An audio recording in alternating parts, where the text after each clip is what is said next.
ਨਰਿੰਦਰ ਸਿੰਘ ਕਪੂਰ ਦੀ ਪੁਸਤਕ ਆਮੋ ਸਾਹਮਣੇ ਵਿੱਚੋਂ ਰਚਨਾ ਕਲਰਕ ਬਾਦਸ਼ਾਹ। ਜਦੋਂ ਮੈਂ ਮੁੱਖ ਅਧਿਕਾਰੀ ਦੇ ਦਫ਼ਤਰ ਦੇ ਕਮਰੇ ਅੰਦਰ ਦਾਖਲ ਹੋਇਆ ਤਾਂ ਉੱਥੇ 3 ਕਲਰਕ ਅਤੇ 2 ਬੰਦੇ ਬੈਠੇ ਸਨ। ਉਹ ਦੇਸ਼ ਦੇ ਪਛੜੇਪਣ ਦੇ ਕਾਰਨਾਂ ਸੰਬੰਧੀ ਬਹਿਸ ਕਰ ਰਹੇ ਸਨ। ਉਹਨਾਂ ਦੀਆਂ ਗੱਲਾਂ ਅਤੇ ਦਲੀਲਾਂ ਸੁਣ ਕੇ ਮੈਨੂੰ ਲੱਗਿਆ ਕਿ ਜਿਨ੍ਹਾਂ ਨੂੰ ਮੈਂ ਬੰਦੇ ਸਮਝਿਆ ਸੀ ਉਹ ਵੀ ਕਲਰਕ ਹੀ ਸਨ। ਕਮਰੇ ਅੰਦਰ ਮੇਰੇ ਜਾਣ ਦਾ ਕਾਰਨ ਇਹ ਸੀ ਕਿ ਦਫ਼ਤਰ ਜਾਣ ਦੀ ਚਿੰਤਾ ਕਾਰਨ ਮੇਰੇ ਦੰਦ ਵਿੱਚ ਬੜੀ ਦਰਦ ਹੋ ਰਹੀ ਸੀ ਅਤੇ ਮੈਂ ਆਪਣੇ ਕੰਮ ਲਈ ਅਫਸਰ ਨੂੰ ਮਿਲਣ ਤੋਂ ਪਹਿਲਾਂ ਕੋਈ ਸੁੰਨੀ ਥਾਂ ਵੇਖ ਕੇ ਕੁਝ ਚਿਰ ਲਈ ਦਫ਼ਤਰ ਵਿੱਚ ਕਲਰਕਾਂ ਵਾਂਗ ਕੁਰਸੀ ਉੱਤੇ ਲੰਮਾ ਪੈਣਾ ਚਾਹੁੰਦਾ ਸਾਂ, ਪਰ ਉਹਨਾਂ ਦੀਆਂ ਗੱਲਾਂ ਵਿੱਚ ਮੈਂ ਆਪਣੇ ਦੰਦ ਦਾ ਦਰਦ ਭੁੱਲ ਗਿਆ। ਮਗਰੋਂ ਡਾਕਟਰ ਨੇ ਕਾਰਨ ਦੱਸਦਿਆਂ ਕਿਹਾ ਕਿ ਜਦੋਂ ਕਿਸੇ ਮਰੀਜ਼ ਨੂੰ ਵੱਡੇ ਦਰਦ ਦਾ ਸਾਹਮਣਾ ਕਰਨਾ ਪੈ ਜਾਵੇ ਤਾਂ ਛੋਟਾ ਦਰਦ ਵਿਸਰ ਜਾਂਦਾ ਹੈ। ਮੈਨੂੰ ਪਤਾ ਸੀ ਕਿ ਜਿਸ ਅਫਸਰ ਨਾਲ ਮੈਨੂੰ ਕੰਮ ਸੀ ਉਸਨੇ ਆਪਣੇ ਡੇਅਰੀ ਫਾਰਮ ਤੋਂ ਹੋ ਕੇ ਆਉਣਾ ਸੀ। ਉਹ ਜਦੋਂ ਆਇਆ ਤਾਂ ਹਾਜ਼ਰ ਕਲਰਕ ਚਾਹ ਪੀ ਰਹੇ ਸਨ। ਮੈਂ ਅਫਸਰ ਨਾਲ ਗੱਲ ਕਰਨ ਲੱਗਿਆ ਹੀ ਸਾਂ ਕਿ ਇੱਕ ਹੋਰ ਬੰਦਾ ਆ ਗਿਆ ਜਿਹੜਾ 2/3 ਕਲਰਕ ਲੱਗਦਾ ਸੀ। ਉਹ ਹਾਜ਼ਰੀ ਰਜਿਸਟਰ ਵਿੱਚ ਉਸ ਦਿਨ ਆਪਣੇ ਜਿਉਂਦੇ ਹੋਣ ਦਾ ਪ੍ਰਮਾਣ ਦਰਜ ਕਰਨਾ ਚਾਹੁੰਦਾ ਸੀ। ਪਹਿਲਾਂ ਸੀ ਤਿੰਨਾਂ ਨੇ 2/3 ਚਾਹ ਪੀਤੀ ਅਤੇ ਮਗਰੋਂ ਮੈਨੂੰ ਉਹਨਾਂ ਦੀ ਗੱਲਬਾਤ ਸੁਣਨ ਦਾ ਅਵਸਰ ਮਿਲਿਆ। ਮੂਲਚੰਦ ਜੀ, ਤੁਸੀਂ ਅੱਜ ਫਿਰ ਦੇਰ ਨਾਲ ਆਇਓ। ਜੀ, ਅੱਜ ਸਵੇਰੇ ਮੇਰੀ ਜਾਗ ਹੀ ਨਹੀਂ ਖੁੱਲ੍ਹੀ। ਕੀ ਘਰ ਜਾ ਕੇ ਵੀ ਸੌਂਦੇ ਹੋ? ਜੀ, ਬੱਚਿਆਂ ਦੇ ਇਮਤਿਹਾਨ ਹੋ ਰਹੇ ਆ, ਉਹਨਾਂ ਦੀ ਨਕਲ ਕਰਨ ਵਾਸਤੇ ਨੋਟ ਤਿਆਰ ਕਰਨੇ ਸਨ, ਸੋ ਸਵੇਰੇ ਹੀ ਕੁਝ ਨੀਂਦਰ ਪਈ। ਅੱਜ ਫਿਰ ਪਤਨੀ ਨੂੰ ਕੁੱਟ ਕੇ ਆਇਓ?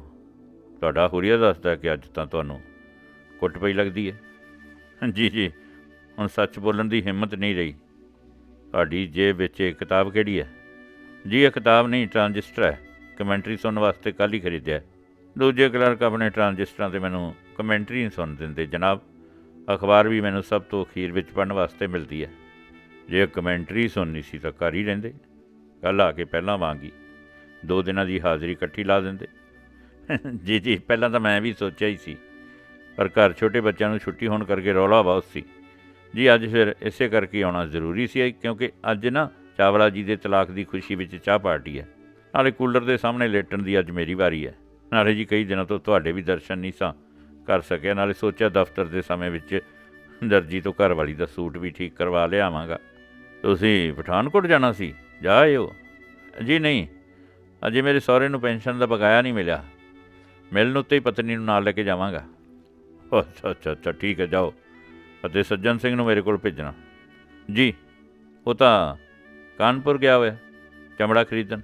ਮੈਨੂੰ ਪੁੱਛ ਕੇ ਤਾਂ ਗਿਆ ਨਹੀਂ। ਉਹ ਜੀ, ਤੁਹਾਨੂੰ ਕਈ ਦਿਨ ਉਡੀਕਦਾ ਰਿਹਾ ਹੈ। ਉਹ ਮੈਨੂੰ ਕਹਿ ਗਿਆ ਸੀ ਜੇ ਲੋੜ ਪਈ ਤਾਂ ਆ ਕੇ ਅਰਜੀ ਦੇ ਦੇਵਾਂਗਾ। ਅੱਛਾ, ਦੀਨਾਨਾਥ ਨੂੰ ਭੇਜ ਦਿਓ। ਜੀ, ਉਹ ਆਪਣੀ ਸੀਟ 'ਤੇ ਨਹੀਂ ਜੀ, ਸ਼ਾਇਦ ਕਿਸੇ ਨੂੰ ਪਲਾਟ ਵਿਖਾਉਣ ਗਿਆ ਹੋਇਆ। ਇੱਕ ਹੋਰ ਗਾਹਕ ਵੀ ਉਸ ਨੂੰ ਉਡੀਕ ਰਿਹਾ ਹੈ। ਜੇ ਕੋਈ ਵੀ ਨਹੀਂ ਤਾਂ ਭਾਟੀਏ ਨੂੰ ਤੁਸੀਂ ਦੱਸ ਦਿਓ ਕਿ ਅੱਜ ਕਮੇਟੀ ਦੀ ਬੋਲੀ 1 ਵਜੇ ਦੀ ਬਜਾਏ 12 ਵਜੇ ਹੋਵੇਗੀ। ਅੱਜ ਸਾਡੀ ਮੱਝ ਸੂਣ ਵਾਲੀ ਹੈ, ਜਿਸ ਕਾਰਨ ਮੈਂ ਵੀ ਜਲਦੀ ਘਰ ਜਾਣਾ ਹੈ। ਇਸ ਗੱਲਬਾਤ ਮਗਰੋਂ ਜਦੋਂ ਕੁਝ ਚਿਰ ਚੁੱਪ ਵਾਪਰੀ ਤਾਂ ਨਾਲ ਦੇ ਕਮਰੇ ਵਿੱਚੋਂ ਕਿਸੇ ਦੇ ਮੱਧਮ ਸੁਰ ਵਿੱਚ ਗਰਜਨ ਦੀ ਆਵਾਜ਼ ਆਈ। ਅਸੀਂ ਅੰਦਰ ਜਾ ਕੇ ਵੇਖਿਆ ਕਿ ਸੁਪਰਡੈਂਟ ਘੁਰਾੜੇ ਮਾਰਿਆ ਸੀ। ਉਸਨੇ 2 ਮੇਜ਼ ਇਕੱਠੇ ਕਰਕੇ ਫਾਈਲਾਂ ਦਾ ਸਰਹਾਣਾ ਬਣਾਇਆ ਹੋਇਆ ਸੀ। ਅਫਸਰ ਨੇ ਡਰਦਿਆਂ ਅਤੇ ਘਬਰਾਉਂਦਿਆਂ ਪੁੱਛਿਆ ਕਿ ਇਹ ਮਰ ਤਾਂ ਨਹੀਂ ਗਿਆ? ਜੇ ਮਰ ਜਾਵੇ ਤਾਂ ਸਰੂਪ ਸਿੰਘ ਜਲਦੀ ਸੁਪਰਡੈਂਟ ਬਣ ਜਾਵੇਗਾ। ਇਹ ਸ਼ਰਮਾ ਜੀ ਲਾਵਾਂ ਫੇਰੇ ਕਰਾਉਣ ਕਰਕੇ ਰਾਤੀ ਸੁੱਤੇ ਨਹੀਂ ਹੋਣੇ। ਮੈਂ ਪੁੱਛਿਆ, ਇਹਨਾਂ ਨੂੰ ਜਗਾਵਾਂ? ਉਹਨਾਂ ਕਿਹਾ ਨਹੀਂ, ਸੁੱਤਾ ਰਹਿਣ ਦਿਓ। ਜੇ 5 ਵਜੇ ਤੱਕ ਨਾ ਜਾਗਿਆ ਤਾਂ ਰਾਮਚੰਦਰ ਜਗਾ ਦੇਵੇਗਾ। ਇਤਨੇ ਨੂੰ ਉਹਨਾਂ ਨੂੰ ਟੈਲੀਫੋਨ 'ਤੇ ਮੱਝ ਸੂ ਪੈਣ ਦੀਆਂ ਮੁਬਾਰਕਾਂ ਮਿਲੀਆਂ ਅਤੇ ਉਹਨਾਂ ਦੇ ਚਿਹਰੇ 'ਤੇ ਮਾਲ ਗੱਡੀ ਜਿੰਨੀ ਲੰਮੀ ਮੁਸਕਰਾਹਟ ਪਸਰ ਗਈ।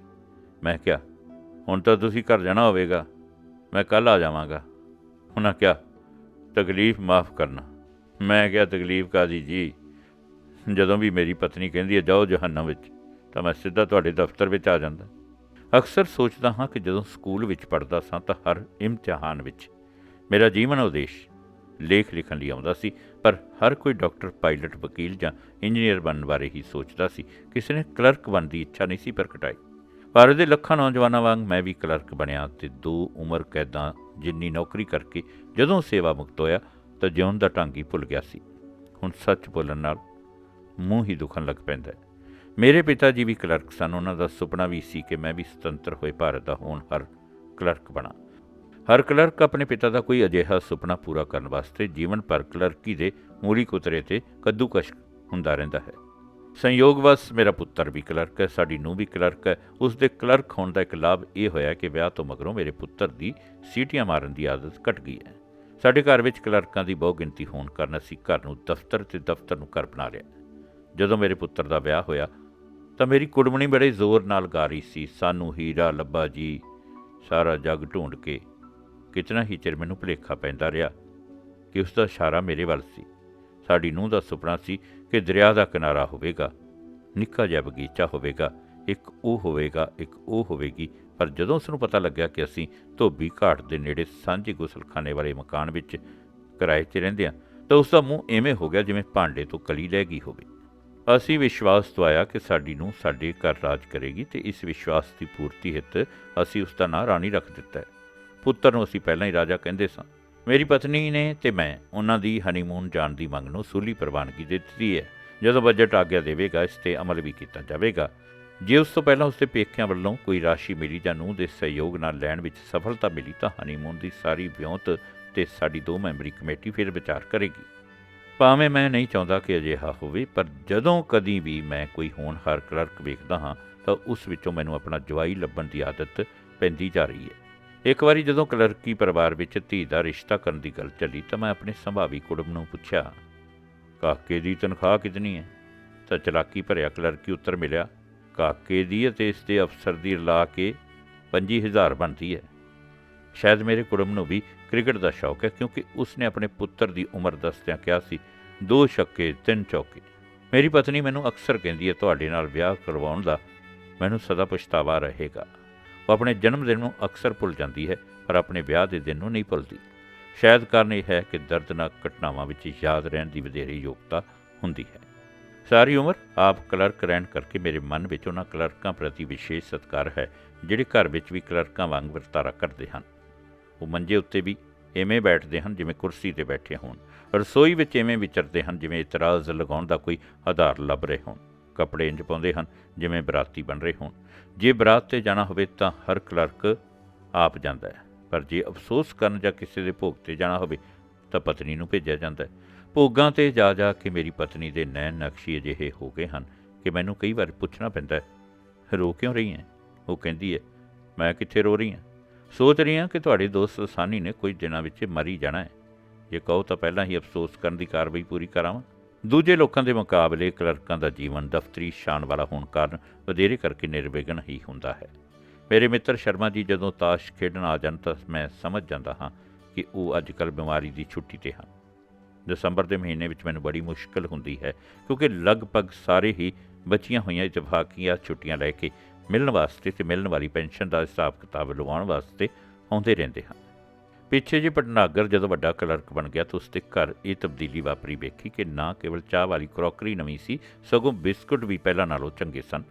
ਉਹਨਾਂ ਨੇ ਆਪਣੀ ਪਤਨੀ ਨੂੰ ਕਿਹਾ, ਪਹਿਲਾਂ ਮੇਰੇ ਦਸਤਖਤਾਂ ਦੀਆਂ ਚਿੱਠੀਆਂ ਜ਼ਿਲ੍ਹੇ ਵਿੱਚ ਹੀ ਜਾਂਦੀਆਂ ਸਨ, ਹੁਣ ਉੱਪਰਲੇ ਦਫ਼ਤਰ ਵੀ ਜਾਣ ਲੱਗ ਪਈਆਂ ਹਨ, ਸੋ ਅੱਗੋਂ ਚਾਹ ਬਣਾਉਣ ਸਮੇਂ ਵਧੇਰੇ ਚੌਕਸੀ ਵਰਤਣੀ। ਪਤੀ ਦੇ ਅਹੁਦੇ ਦਾ ਮਾਣ ਕਰਦਿਆਂ ਉਸ ਦੀ ਪਤਨੀ ਨੇ ਆਏ ਬੈਠੇ ਕਲਰਕੀ ਮਹਿਮਾਨਾਂ ਨੂੰ ਕਿਹਾ, ਰਜੇਵੇਂ ਬਦਨ ਕਰਕੇ ਹੁਣ ਤੇ ਇਹ ਸਾਨੂੰ ਵੀ ਕਦੀ ਕਦਾਈ ਮਿਲਦੇ ਆ। ਹੋਰਾਂ ਨੂੰ ਭਾਵੇਂ ਭੁਲੇਖਾ ਹੋਵੇ, ਪਰ ਮੈਂ ਕਲਰਕਾਂ ਦੀ ਸ਼ਕਤੀ ਤੋਂ ਪੂਰਨ ਭਾਂਤ ਸੁਚੇਤ ਹਾਂ। ਜੇ ਕਲਰਕ ਕੋਈ ਰੋਕ ਲਾ ਦੇਵੇ ਤਾਂ ਰੱਬ ਵੀ ਹਿੰਮਤ ਹਾਰ ਜਾਂਦਾ ਹੈ।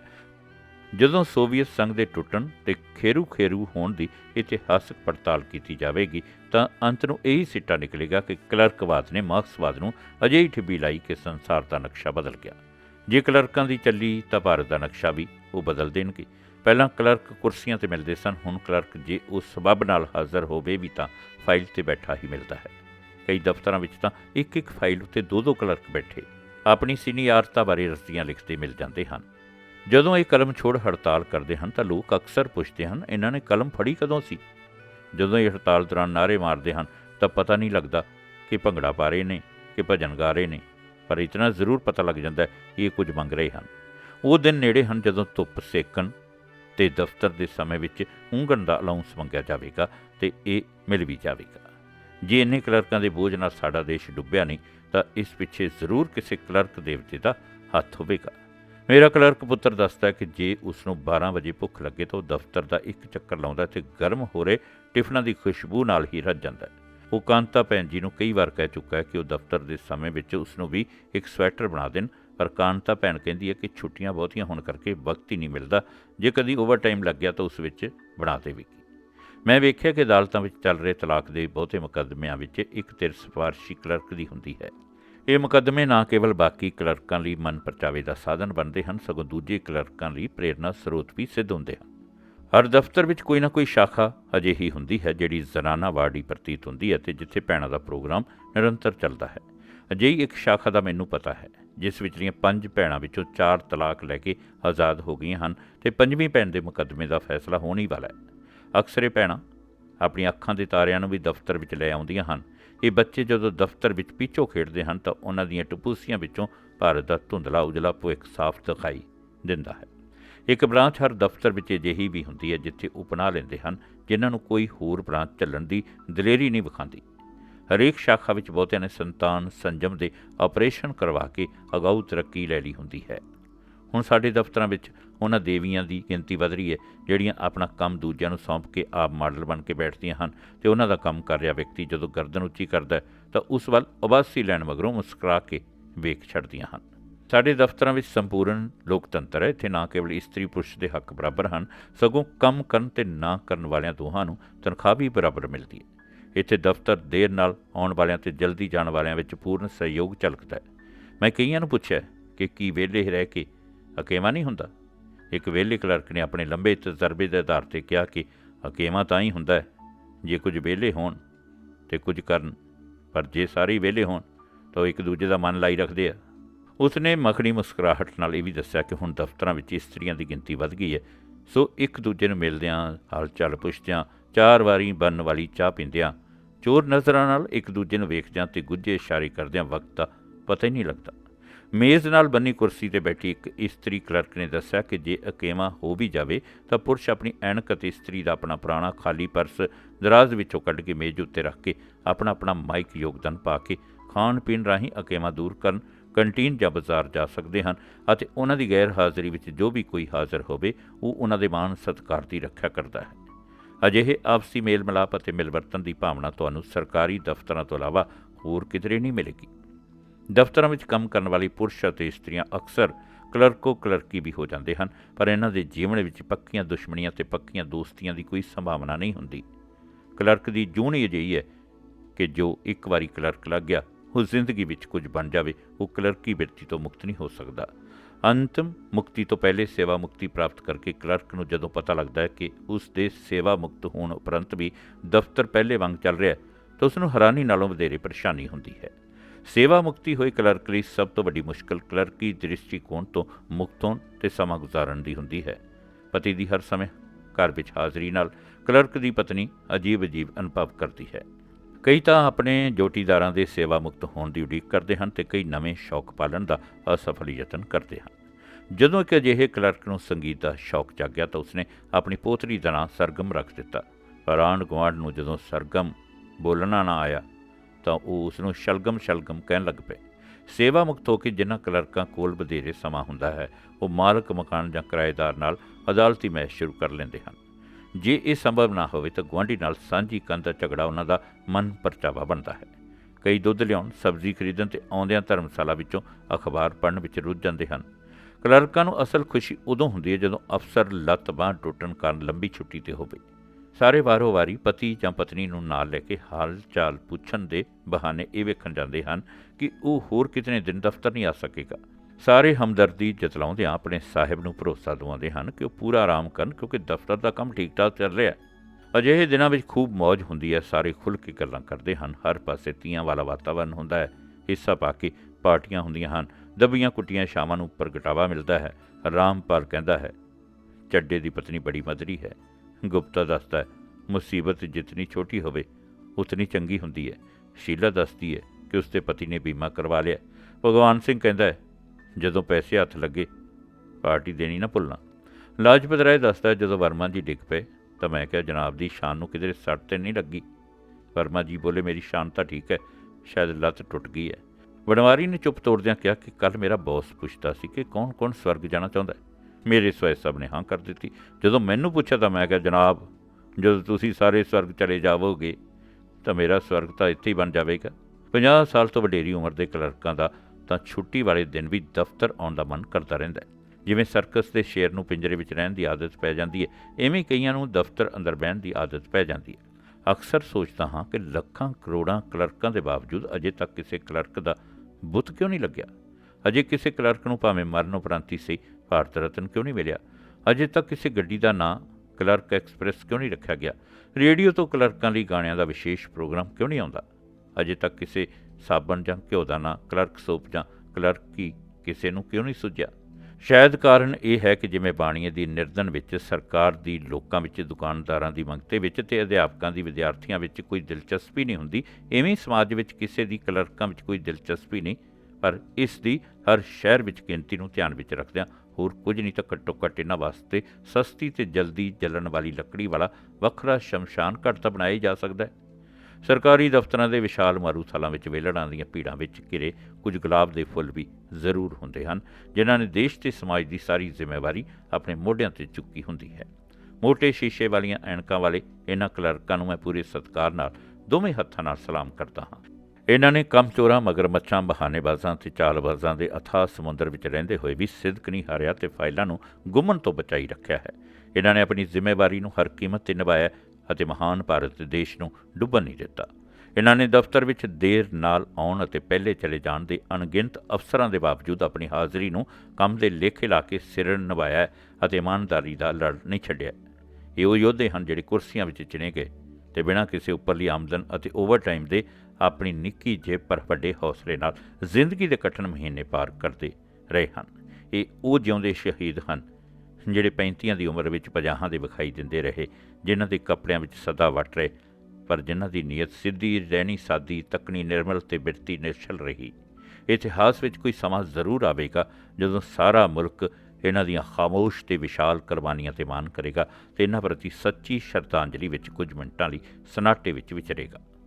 ਇਹ ਕਲਰਕ ਉਹੀ ਬਲਦ ਹਨ ਜਿਨ੍ਹਾਂ ਨੇ ਆਪਣੇ ਸਿੰਘਾਂ ਉੱਤੇ ਸਾਰੀ ਧਰਤੀ ਦਾ ਬੋਝ ਚੁੱਕਿਆ ਹੋਇਆ ਹੈ। ਜਦੋਂ ਵੀ ਤੁਹਾਨੂੰ ਅੱਕਾਂ ਵਿੱਚ ਘਿਰਿਆ ਛੁਪਿਆ ਕੋਈ ਅਜਿਹਾ ਗੁਲਾਬ ਦਿਸੇ ਤਾਂ ਉਸ ਕਲਰਕ ਬਾਦਸ਼ਾਹ ਨੂੰ ਆਪਣੀ ਸਲਾਮ ਨਾਲ ਮੇਰੀ ਸਲਾਮ ਵੀ ਕਹਿਣਾ। ਧੰਨਵਾਦ।